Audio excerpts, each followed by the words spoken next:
Hallelujah. യേശുവേ സ്തോത്രം, യേശുവേ നന്ദി.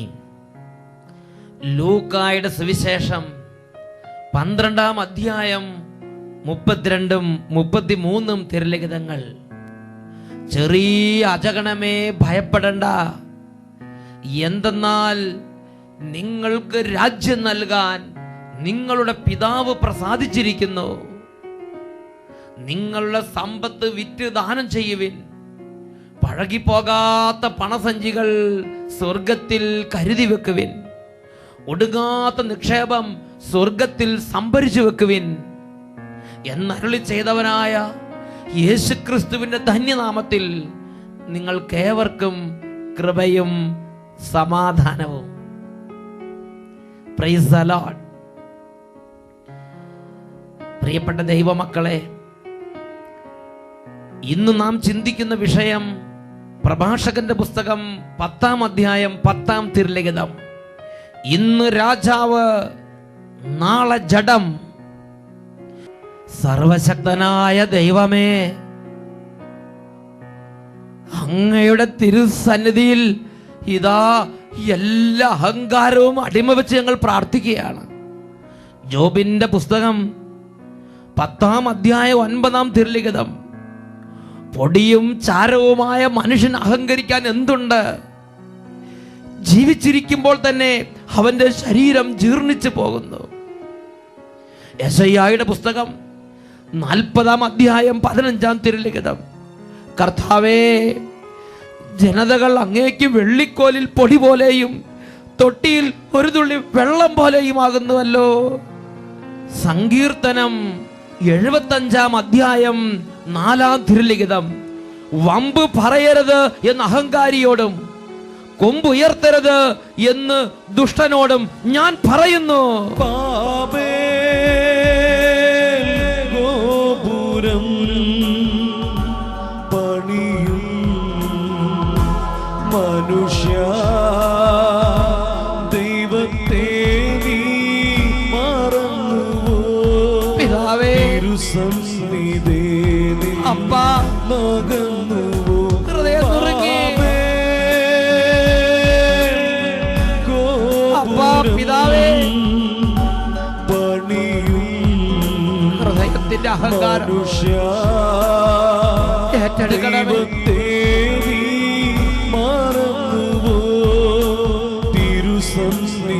സ്പർശിക്കണമേ, സ്പർശിക്കണമേ കർത്താവേ. Hallelujah, hallelujah. എല്ലാവരും കരങ്ങൾ ഉയർത്തട്ടെ, ഹൃദയ എളിമപ്പെടട്ടെ. ജീവിക്കുന്ന ദൈവത്തിന്റെ വചനത്തിന്റെ മുമ്പിൽ, ജീവിക്കുന്ന ദൈവത്തിന്റെ സജീവ സാന്നിധ്യത്തിന് മുമ്പിൽ ഇപ്പോൾ ഹൃദയ എളിമപ്പെടുത്തുക. ഹല്ലേലൂയ, ഹല്ലേലൂയ, ഹല്ലേലൂയ. ഓ ദൈവമേ, ഈ ദൈവമക്കളിൽ കാലാകാലങ്ങളായി കുടികൊള്ളുന്ന അഹന്തയുടെയും അഹങ്കാരത്തിന്റെയും തന്നിഷ്ടത്തിന്റെയും താൻപോരിമ ഭാവത്തിന്റെയും ദൈവത്തോട് മല്ലടിക്കുന്ന പ്രകൃതത്തിന്റെയും അനുസരണക്കേടിന്റെയും നിരീശ്വര ചിന്തയുടെയും ദൈവനിഷേധത്തിന്റെയും യുക്തിവാദത്തിന്റെ ആധിപത്യത്തിന്റെയും മേഖലകളിൽ ഈ ദൈവമക്കളെ പീഡിപ്പിച്ചുകൊണ്ടിരിക്കുന്ന എല്ലാ നാരകീയ സേനകളെയും ദുരാത്മബാധകളെയും അന്ധകാര പീഡകളെയും യേശുവിന്റെ നാമത്തിൽ ശാസിക്കുന്നു, ബന്ധിക്കുന്നു, ബഹിഷ്കരിക്കുന്നു. വിട്ടുമാറി പോകട്ടെ. ഹല്ലേലൂയ, ഹല്ലേലൂയ, ഹല്ലേലൂയ, ഹല്ലേലൂയ, ഹല്ലേലൂയ, ഹല്ലേലൂയ. യേശുവേ, യേശുവേ, യേശുവേ, യേശുവേ, യേശുവേ, യേശുവേ, യേശുവേ, യേശുവേ. ആരാധന, ആരാധന. ഹല്ലേലൂയ, ഹല്ലേലൂയ. യേശുവേ ആരാധന, യേശുവേ സ്തോത്രം, യേശുവേ ആരാധന, യേശുവേ നന്ദി. Praise the Lord. പ്രഭാഷകൻ 10-ാം അധ്യായം 10-ാം തിരുലിഖിതം. ഇന്ന് രാജാവ്, നാളെ ജഡം. പ്രിയപ്പെട്ട ദൈവമക്കളെ, ഇന്ന് ഒരുപാട് വ്യക്തികളുടെ ജീവിതത്തിൽ ദൈവരാജ്യത്തിന്റെ അനുഭവം പരിപൂർണമായി നശിപ്പിച്ചു കളഞ്ഞിരിക്കുന്ന, വലിയ തകർച്ചകളിലേക്ക് കൂപ്പുകുത്താൻ തക്കവണ്ണം കുടുംബങ്ങളിൽ തകർച്ചയ്ക്ക് വേണ്ടി വാതിൽ തുറന്നു കൊടുത്തിരിക്കുന്ന ഒരു തിന്മയാണ് ഹൃദയത്തിന്റെ അഹന്ത. ഒരു സംഭവം നിങ്ങളോട് പറയാം. പാലക്കാട് രൂപതയുടെ ഒരു ഇടവകയിൽ അതിമനോഹരമായ അഭിഷേകം കൊണ്ട് നിറഞ്ഞ ഒരു ധ്യാനം കഴിഞ്ഞു. അങ്ങനെ ധ്യാന ശുശ്രൂഷകൾക്ക് ശേഷം ടീമംഗങ്ങളെല്ലാം അവരവരുടെ ദേശങ്ങളിലേക്ക് മടങ്ങിപ്പോയി. അപ്പോൾ സഹിയോൻ ടീമിൽപ്പെട്ട ഒരു ശുശ്രൂഷകൻ അദ്ദേഹത്തിൻ്റെ ദേശത്തേക്ക് ചെന്നപ്പോൾ ആ ദേശത്തെ ധനാഢ്യനായ ഒരു മനുഷ്യൻ അദ്ദേഹത്തെ കണ്ടു. അപ്പോൾ അദ്ദേഹത്തോട് ചോദിച്ചു, സഹോദരൻ എവിടെ നിന്നാണ് വരുന്നത്? അപ്പോൾ ഈ സഹിയോൻ ശുശ്രൂഷകൻ പറഞ്ഞു, ഞങ്ങൾ ഇന്ന ഇടവകയിൽ ധ്യാനത്തിലായിരുന്നു, ധ്യാനം കഴിഞ്ഞ് മടങ്ങി വരുന്ന വഴിയാ. അപ്പോൾ ആ സഹോദരൻ ജിജ്ഞാസയോട് ചോദിച്ചു, ഓ, അവിടെ ധ്യാനം ഉണ്ടായിരുന്നോ? ഏത് ടീമായിരുന്നു? അപ്പോൾ ഈ എളിയ ശുശ്രൂഷകൻ പറഞ്ഞു, അട്ടപ്പാടി എന്നുള്ള സഹിയോൻ ടീമിന്റെ ധ്യാനമായിരുന്നു. ആളുകളൊക്കെ വന്നായിരുന്നോ? അപ്പോൾ ശുശ്രൂഷകൻ പറഞ്ഞു, ഓ, ഇഷ്ടം പോലെ ഉണ്ടായിരുന്നു. ഇടവക്കാരും പുറത്തുനിന്നുമായിട്ട് തിങ്ങി നിറഞ്ഞ് ആളുകൾ ഒത്തിരി ധ്യാനത്തിനുണ്ടായിരുന്നു. ഉടനെ ഈ ധനാഢ്യനായ മനുഷ്യൻ വീണ്ടും ചോദിക്കുകയാണ്, ഈ ഇടവകയെന്ന് ആരെങ്കിലും ഉണ്ടായിരുന്നോ? അപ്പോൾ ആ എളിയ ശുശ്രൂഷകൻ പറഞ്ഞു, ഇവിടുന്ന് കുറച്ച് പേരെ ഉണ്ടായിരുന്നുള്ളൂ. ഉടനെ ആ ധനാഢ്യനായ മനുഷ്യൻ അല്പസംതൃപ്തി കിട്ടിയതുപോലെ ഇങ്ങനെ പറയാ, അല്ലെങ്കിൽ ഇപ്പം ഇതിനൊക്കെ ആർക്കാ നേരം? ഇന്ന് മനുഷ്യന്മാർക്ക് വല്ലതും ഇതിന് സമയമുണ്ടോ? ഇതിനൊക്കെ ഇപ്പൊ ആരാ പോണത്? ഇതിനൊക്കെ ഇപ്പൊ ആർക്കാ നേരം? അയാൾ ചോദിക്കുകയാണ്. പ്രിയപ്പെട്ട സഹോദരങ്ങളെ, ഞാൻ ഈ വാക്ക് കേട്ടപ്പോൾ പെട്ടെന്ന് 12 വർഷങ്ങൾക്ക് മുമ്പുള്ള ഒരു സംഭവം ഓർത്തുപോയി. വർഷങ്ങൾക്ക് മുമ്പ് ഈ കുടുംബത്തിന്റെ അനുഭവം എനിക്ക് വ്യക്തമായിട്ട് അറിയാം. കണ്ണുനീരിൽ കുതിർന്നൊരു കുടുംബം. ഈ സഹിയോൻ ടീമിന്റെ ശുശ്രൂഷ ആ പ്രദേശത്ത് എവിടെയെങ്കിലും ഉണ്ടെങ്കിൽ ഈ മനുഷ്യൻ കുടുംബം അവിടെ എത്തും. പൊട്ടിക്കരഞ്ഞ് നിലവിളിക്കും, യേശുവേ, ദൈവമേ, പരിശുദ്ധാത്മാവേ, മാതാവേ. ഈ മനുഷ്യനും കുടുംബവും കണ്ണുനീരിൽ കുതിർന്ന് നിലവിളിക്കും, മുട്ടുമേൽ നിന്ന് പ്രാർത്ഥിക്കും. എല്ലാവരും ധ്യാനത്തിന് വരുന്ന എല്ലാവരും പോയാലും ഇവര് അവിടെ നിന്ന് പ്രാർത്ഥിച്ചിട്ടാണ് പോയിക്കൊണ്ടിരുന്നത്. ഇവര് ഇടയ്ക്കിടയ്ക്ക് കണ്ടുമുട്ടുമ്പോൾ പറയും, അച്ഛാ, എന്റെ കുടുംബത്തിന്റെ സ്ഥിതി ഇതാ, കടബാധ്യത, ജപ്തി, തകർച്ച, വീടില്ല, രോഗം, വേദന. അങ്ങനെ തുടരെ മാസങ്ങളും വർഷങ്ങളും ഇവരെ കണ്ടിട്ടുണ്ട് ഞാൻ. അന്നൊക്കെ ഒത്തിരി കണ്ണുനീരിന്റെ കുടുംബമായിരുന്നു. പ്രിയപ്പെട്ട സഹോദരങ്ങളെ, ആ കുടുംബത്തിന് വേണ്ടി ആത്മാർത്ഥമായി കർത്താവിന്റെ സന്നിധി പ്രാർത്ഥിച്ചു. ടീമംഗങ്ങളെല്ലാം പ്രാർത്ഥിച്ചു, അനേകർ പ്രാർത്ഥിച്ചു. പ്രാർത്ഥനാ ഗ്രൂപ്പുകാരെല്ലാം ദൈവത്തെ വിളിച്ചപേക്ഷിച്ചുകൊണ്ട് ആ കുടുംബത്തിന് വേണ്ടി ദൈവസന്നിധിയിൽ വാദിച്ചു. എന്തായാലും ശരി, അദ്ദേഹത്തിന്റെ എളിമ, അദ്ദേഹത്തിന്റെ കണ്ണുനീര്, അദ്ദേഹത്തിന്റെ നിലവിളി, അദ്ദേഹത്തിന് വേണ്ടിയുള്ള മധ്യസ്ഥ പ്രാർത്ഥനകൾ, ഇതെല്ലാം ദൈവസന്നിധിയിൽ സ്വീകാര്യമായി. കുടുംബത്തിലെ ഓരോരോ സ്ഥിതികൾ അനുഗ്രഹമാകാൻ തുടങ്ങി. ഇതാ കടബാധ്യതകളെല്ലാം പതുക്കെ മാറി. മക്കളെല്ലാം പഠിച്ച് ഉയർന്ന നിലയിലേക്ക് വന്നു. ഇന്ന് മക്കള് വിവിധ രാജ്യങ്ങളിൽ ജോലിയിലാണ്. ധാരാളം പൗണ്ടുകളും ഡോളറുകളെല്ലാം ഇപ്പോൾ വന്നുകൊണ്ടിരിക്കുകയാണ്. ഇന്ന് ആ കടബാധ്യത മാറി, നല്ല വീടായി, നല്ല പറമ്പായി, എസ്റ്റേറ്റായി, ധാരാളം വരുമാനം ഇന്നുണ്ട്. ഇന്ന് രോഗത്തിന്റെ അവസ്ഥയ്ക്ക് വിട്ടുമാറി അല്പമൊക്കെ ആ എല്ലിന്റെ മുകളിൽ ഇറച്ചി അവിടെ ഇവിടെയൊക്കെ വെച്ചു തുടങ്ങിയിട്ടുണ്ട്. അങ്ങനെ ഇറച്ചി എല്ലയിൽ കുത്തുന്ന കാലമായി. ദൈവം അനുഗ്രഹിച്ച 12 വർഷങ്ങളിൽ കടന്നു വന്ന് ഇന്നൊന്നിനും കുറവില്ലാത്ത വിധം സമാധാനവും സന്തോഷവും ആരോഗ്യവും ജോലിയും ഭവനവും വീടും പറമ്പും എല്ലാം ആയി കഴിഞ്ഞപ്പോ ഇന്ന് അദ്ദേഹത്തിന് തോന്നുകയാണ്, ഇന്നിപ്പോ ഇതിനൊക്കെ ആർക്കാ നേരം? അദ്ദേഹത്തിന്റെ സമീപ പ്രദേശത്ത് ദൈവരാജ്യ ശുശ്രൂഷ നടന്നപ്പോ, വചനപ്രഘോഷണം നടന്നപ്പോൾ, ദൈവാരാധന ഉയർന്നപ്പോൾ അയാൾക്ക് അതിന് പോകാൻ നേരെയില്ല. മാത്രല്ല, അദ്ദേഹം ചിന്തിക്കുകയാണ്, ഇപ്പോൾ ഇതിനൊക്കെ ആർക്കാ നേരം? ഇപ്പോൾ ഇതിനൊക്കെ ആർക്കാ നേരം? ഇത് കേട്ടപ്പോ സത്യത്തിൽ എന്റെ മനസ്സിൽ വേദനയുണ്ടായി. എങ്കിലും ദൈവത്തിന്റെ സന്നിധിയിൽ ഈ ഒരു ഭാരവുമായി ഇരുന്നപ്പോൾ ദൈവം വെളിപ്പെടുത്തിയ വലിയ ദുഃഖങ്ങളുണ്ട്. ഈ ലോകത്തിൽ അനേകം വ്യക്തികളുടെ രീതി ഇതുപോലെയാണ്. ഒരു കാലത്ത് ചങ്കുപൊട്ടി നിലവിളിക്കും, ഒരു കാലത്ത് എളിമപ്പെടും, പ്രാർത്ഥിക്കും. അങ്ങനെ ദൈവാനുഗ്രഹത്തിന്റെ വഴികളിലേക്ക് പ്രവേശിക്കുമ്പോൾ, ദൈവത്തിന്റെ കരുണയുടെയും സ്നേഹത്തിന്റെയും അനുഭവത്തിലേക്ക് വരുമ്പോ, അങ്ങനെ ദുഃഖം മാറി, ദാരിദ്ര്യം മാറി, ഞെരുക്കം മാറി, കണ്ണുനീര് മാറി, കഷ്ടത മാറി, അനുഗ്രഹത്തിന്റെ വഴികളിലൂടെ വരുമ്പോ ദൈവത്തെ ഓർമ്മിക്കാൻ അവർക്ക് നേരമില്ല, ദൈവത്തോട് പ്രാർത്ഥിക്കാൻ സമയമില്ല. ദേവാലയത്തിൽ പോകുന്നത് ചെറിയ കാര്യമായി തോന്നുകയാണ്, അതൊക്കെ നിസ്സാരമായി തോന്നുകയാണ്. സന്ധ്യാപ്രാർത്ഥന അത് വില കുറഞ്ഞൊരു ഏർപ്പാടായി തോന്നുകയാണ്. കാരണം ഇന്ന് പഠിപ്പായി, ജോലിയായി, പണമായി, കൂട്ടുകാരായി, അഡ്രസ്സായി, പെരുമയായി, എല്ലാമായി ഇപ്പോൾ ദൈവം ഒരു ചെറുതായി, ദൈവത്തെ വിളിക്കുന്നത് ഒരു പോരായ്മയായി ഇവൻ ചിന്തിക്കുകയാണ്. ഇതാണ് നിയമാവർത്തന പുസ്തകത്തിൽ 32-ാമത്തെ അധ്യായത്തിൽ ദൈവം ഹൃദയം നുറുങ്ങി ദൈവമക്കളോട് ചോദിക്കുന്ന ഒരു അനുഭവം. നിയമാവർത്തന പുസ്തകം 32-ാം അധ്യായം 6-ാം തിരുലിഖിതം, ഭോഷരും ബുദ്ധിഹീനരുമായ ജനമേ, ഇതോ കർത്താവിനുള്ള പ്രതിഫലം. ഭോഷരും ബുദ്ധിഹീനരുമായ ജനമേ, ഇതോ നിങ്ങളുടെ കർത്താവിനുള്ള പ്രതിഫലം.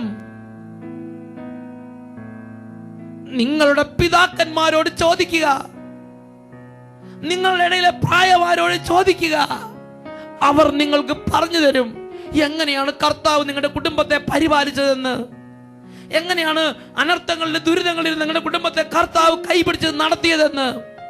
നിയമാവർത്തന പുസ്തകം 32-ാം അധ്യായത്തിൽ 15-ാം വാക്യത്തിൽ പഠിപ്പിക്കുകയാണ്, യശുറൂൻ, നീ തടിച്ച് കൊഴുത്തു ശക്തനായി, നീ കൊഴുത്തു മിനുങ്ങി, ഇപ്പോൾ നിന്റെ രക്ഷയുടെ പാറയെ നീ പുച്ഛിച്ചു തള്ളുന്നുവോ? ഇപ്പോൾ നിന്റെ അഭയശീലയെ നീ അവഗണിക്കുന്നുവോ? എങ്ങനെ ഈ യശുറൂൻ കൊഴുത്തു മിനുങ്ങിയത്? ഇതിനെക്കുറിച്ച് നിയമാവർത്തന പുസ്തകം 1-ാം അധ്യായത്തിൽ രേഖപ്പെടുത്തിയിട്ടുണ്ട്. നിയമാവർത്തന പുസ്തകം 1-ാമത്തെ അധ്യായത്തിൽ 31, 32, 33 തിരുലിഖിതങ്ങൾ. നിയമാവർത്തന പുസ്തകം 1-ാമത്തെ അധ്യായത്തിൽ 31, 32, 33 തിരുലിഖിതങ്ങൾ. അവിടെ ഈ ജനത്തെ, ദൈവത്തിന്റെ ജനത്തെ ദൈവം ചങ്കോട് ചേർത്ത്, ദൈവം മാറോട് ചേർത്ത് വാരി പുണർന്ന് മരുഭൂമിയിലൂടെ നയിച്ചുകൊണ്ട് വരികയായിരുന്നു. അവർക്ക് വേണ്ടി അവർക്ക് മുമ്പേ പോയി കൂടാരം അന്വേഷിക്കുക ഈ ദൈവം സ്ഥലം അന്വേഷിച്ചു കൊണ്ടിരുന്നു. അവർക്ക് അവരുടെ കാലിലെ ചെരുപ്പ് തേഞ്ഞു പോകാതെയും അവര് ഇട്ടിരുന്ന വസ്ത്രം പഴകി ദ്രവിച്ച് കീറിപ്പോകാതെയും 40 വർഷങ്ങൾ മരുഭൂമിയിലൂടെ ദൈവം നോക്കി. അതാണ് 1-ാം അധ്യായം 31, 32, 33 വാക്യങ്ങൾ. നിങ്ങൾ ഇവിടെ എത്തിച്ചേരുവോളം കടന്നു പോന്നിരുന്ന വഴികളിലെല്ലാം നിങ്ങളുടെ ദൈവമായ കർത്താവ് നിങ്ങളെ ഒരു പിതാവ് പുത്രൻ എന്ന പോലെ വഹിച്ചിരുന്നത് മരുഭൂമിയിൽ വെച്ച് നിങ്ങൾ കണ്ടതാണല്ലോ. എങ്കിലും ഇക്കാര്യത്തിൽ നിങ്ങൾ നിങ്ങളുടെ ദൈവമായ കർത്താവിനെ വിശ്വസിച്ചില്ല. നിങ്ങൾക്ക് കൂടാരം അടിക്കുന്നതിന് സ്ഥലം അന്വേഷിച്ചുകൊണ്ട് അവിടുന്ന് നിങ്ങൾക്ക് മുമ്പേ നടന്നിരുന്നു. നിങ്ങൾക്ക് കൂടാരം അടിക്കുന്നതിന് സ്ഥലം അന്വേഷിച്ചുകൊണ്ട് അവിടുന്ന് നിങ്ങൾക്ക് മുമ്പേ നടന്നിരുന്നു. നിങ്ങൾക്ക് വീട് വെക്കാൻ സ്ഥലം, നിങ്ങൾക്ക് വരുമാനം ഉണ്ടാകാൻ എസ്റ്റേറ്റ്, നിങ്ങളുടെ മക്കൾക്ക് ജോലി, ഇതിനെല്ലാം വേണ്ടി നിങ്ങളുടെ മക്കളുടെ മുമ്പേ, നിങ്ങൾക്ക് മുമ്പേ നിങ്ങളുടെ ദൈവമായ കർത്താവ് നിങ്ങൾക്ക് വേണ്ടി വ്യാപരിച്ചു കൊണ്ടിരുന്നു. അങ്ങനെ ഈ ജനം സ്വസ്ഥമായി. ഈ ജനം അങ്ങനെ എല്ലാ കാര്യം കൊണ്ട് സംതൃപ്തമായി കഴിഞ്ഞപ്പോൾ അവർ ചെയ്ത ആദ്യത്തെ പ്രവൃത്തി ദൈവത്തെ അവഗണിച്ച്, ദൈവത്തെ ഉപേക്ഷിച്ച്, പ്രാർത്ഥന മറന്ന്, ദൈവാരാധന മറന്ന് തന്നിഷ്ടപ്രകാരം അവർ പോയി. അതാണ് നിയമാവർത്തന പുസ്തകം 32-ാം അധ്യായം 13, 14 വാക്യങ്ങൾ നമ്മൾ വായിക്കുന്നത്. നിങ്ങളെ ഞാൻ മേൽത്തരം ഗോതമ്പ് കൊണ്ട് തീറ്റിപ്പോറ്റി, പാറയിൽ നിന്നുള്ള തേനും കഠിനശീലുള്ള എണ്ണയും നിങ്ങൾ പാനം ചെയ്തു, കൊഴുത്ത മേധസ് കൊണ്ട് നിങ്ങളെ ഞാൻ സംതൃപ്തമാക്കി. എല്ലാം തികഞ്ഞു കഴിഞ്ഞപ്പോൾ പ്രാർത്ഥിക്കുന്നത് നാണക്കേടായി തോന്നുക. എല്ലാം തികഞ്ഞു കഴിഞ്ഞപ്പോൾ, ഐശ്വര്യം കൊണ്ട് നിറഞ്ഞു കഴിഞ്ഞപ്പോൾ ദൈവത്തിന്റെ വഴികളിൽ നടക്കുന്നതും ദൈവവചനം അനുസരിക്കുന്നതും ദൈവത്തെ അന്വേഷിക്കുന്നതും ദൈവിക മാർഗങ്ങളിൽ വ്യാപരിക്കുന്നതെല്ലാം ഒരു വില കുറഞ്ഞ ഏർപ്പാടായി തോന്നുകയാണ് ഈ ജനത്തിന്. അതാണ് ജെറമ്യാ പ്രവാചന പുസ്തകത്തിൽ 22-ാം അധ്യായത്തിൽ 21-ാം തിരുലിഖിതം, നിന്റെ ഐശ്വര്യകാലത്ത് ഞാൻ നിന്നെ വീണ്ടും വീണ്ടും വീണ്ടും വിളിച്ചു, അനുസരിക്കില്ല എന്ന് നീ പറഞ്ഞു. ഇത് സംഭവിച്ചൊരു ജീവിതം ബൈബിളിലുണ്ട്. അതാണ് ഇസ്രായേലിന്റെ ആദ്യത്തെ രാജാവായി ദൈവം ഉയർത്തിയ സാവൂൾ രാജാവിന്റെ ജീവിതം.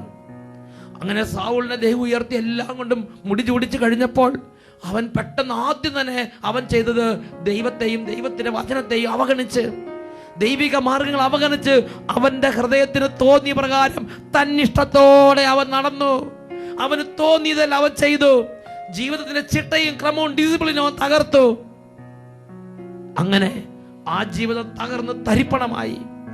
ഗിൽബോവ പർവ്വതങ്ങളിൽ സാവൂളും സാവൂളിന്റെ മകൻ ജോനാഥനും ഛിന്ന ഭിന്നമായി തകർന്ന് തരിപ്പണമായി കിടക്കുമ്പോൾ ദാവീദ് രാജാവ് ഹൃദയം നൊന്ത് വേദനിച്ച് ഈ സൗളിനെ കുറിച്ച് പറയുന്ന വചനമാണ് സാമുവേൽ പ്രവാചകന്റെ 2-ാമത്തെ പുസ്തകത്തിൽ 1-ാമത്തെ അധ്യായത്തിൽ 23-ാമത്തെ തിരുലിഖിതം.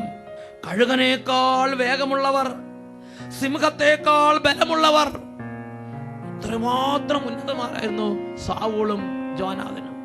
എന്നാൽ ഇതാ വാളിൽ കുത്തി പിളർന്ന് കുടൽമാലകളെല്ലാം പുറത്തു ചാടി രക്തം വാർന്നൊഴുകി അവർ മരിച്ചു കിടക്കുകയാണ്.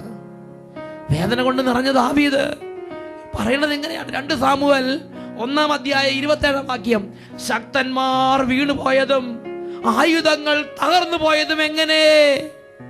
പ്രിയ ദൈവ പൈതലേ, ഇന്നൊരു പക്ഷേ ദൈവം നിന്നെ അനുഗ്രഹിച്ച് ഉയർത്തി നീ ഇന്ന് അനുഗ്രഹത്തിന്റെയും നന്മയുടെയും വഴിയിലായിരിക്കാം.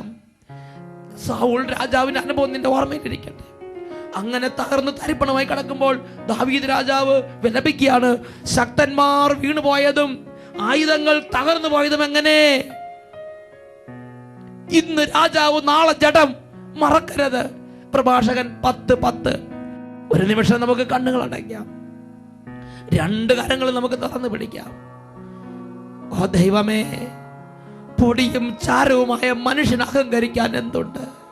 പൊടിയും ചാരവുമായ മനുഷ്യന് അഹങ്കരിക്കാൻ എന്തുണ്ട്? ഗോപുരം പണിയും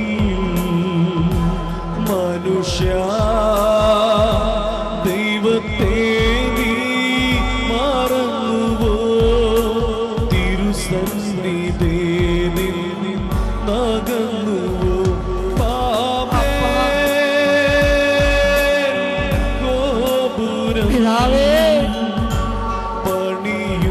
ദൈവമേ, മനുഷ്യ എളിമ നൽകണമേ. ദൈവത്തെ നീ മറന്നുവോ? തിരുസന്നിധിയിൽ നകന്നുവോ?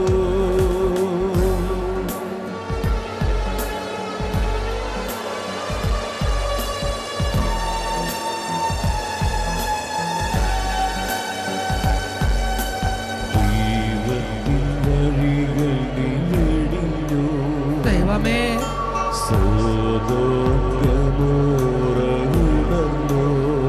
എന്റെ ദൈവമേ, സ്പർശിക്കണമേ കർത്താവേ.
ദൈവമേ, ഇടപെടണമേ, ഇടപെടണമേ, ഇടപെടണമേ.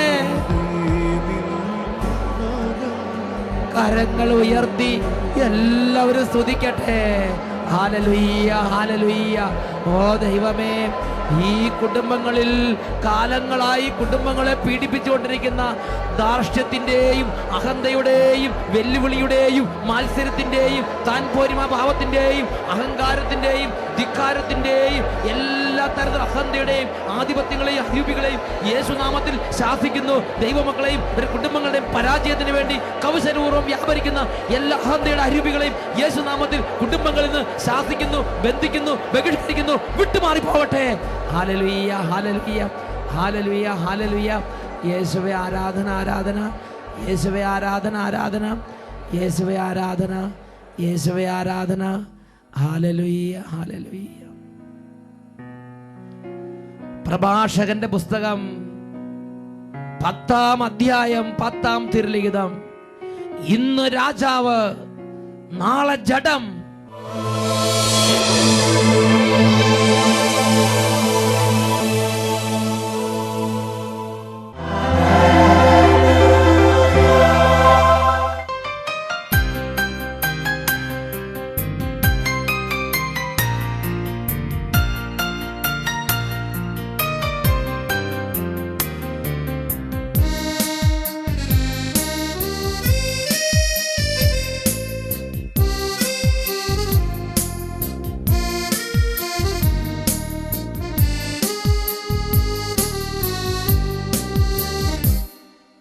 തിരുവോസ്തിയിൽ ഞാൻ കാണുന്നു നിന്നെ വിശ്വൈകരാജനെ. തിരുവോസ്തിയിൽ ഞാൻ കാണുന്നു നിന്നെ വിശ്വൈകരാജനെ. നിന്നെ മറന്നോരെന്നെ തിരഞ്ഞ് മണ്ണിൽ പിറന്നവനെ. നിന്നിൽ ലയിക്കാനൊന്നായി തീരാ എന്നെ നൽകുന്നിതാ. തിരുവോസ്തിയിൽ ഞാൻ കാണുന്നു നിന്നെ വിശ്വൈകരാജനെ.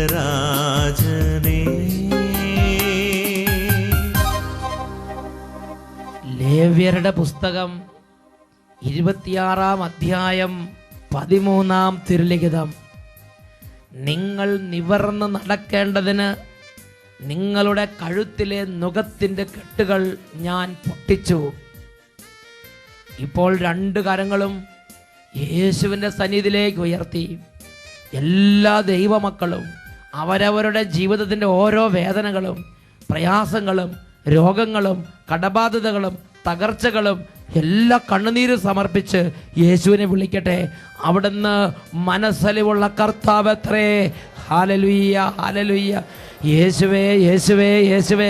ഓ ദൈവമേ, അങ്ങയുടെ തിരുസന്നിധിയിലേക്ക് ഹൃദയം ഉയർത്തി പൊട്ടിക്കരഞ്ഞ് നിലവിളിക്കുന്ന കുടുംബങ്ങളിൽ പിതാവേ, യേശുവിന്റെ നാമമഹത്വത്തിന് വേണ്ടി അത്ഭുതങ്ങളും അടയാളങ്ങളും രോഗശാന്തികളും മാനസാന്തരങ്ങളും പരിശുദ്ധാത്മാഭിഷേകങ്ങളും ഇപ്പോൾ വർഷിക്കണമേ.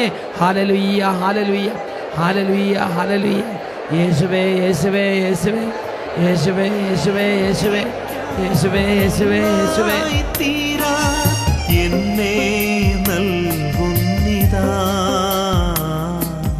തിരുവോസ്തിയിൽ ഞാൻ കാണുന്നു നിന്നെ വിശ്വൈകരാജനെ.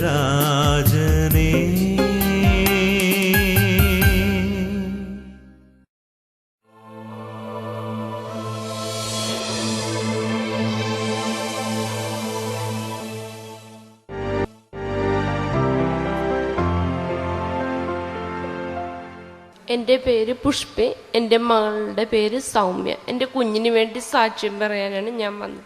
ഞങ്ങൾ കൊച്ചിയിൽ നിന്ന് വരുന്നു. കൊച്ചിയിൽ നിന്നാണ് സഹോദരി വരുന്നത്. എൻ്റെ മോൾ 7-ാം മാസത്തിൽ ജനിച്ചതാണ്. അവൾ ജനിക്കുമ്പോൾ തന്നെ നെറ്റിയിലൊരു മുഴയുണ്ടായിരുന്നു. ആ മുഴ 4 വയസ്സ് വരെ കഴിഞ്ഞ് ഓപ്പറേഷൻ ചെയ്യാൻ പറ്റുള്ളെന്നാണ് ഡോക്ടർമാർ പറഞ്ഞത്.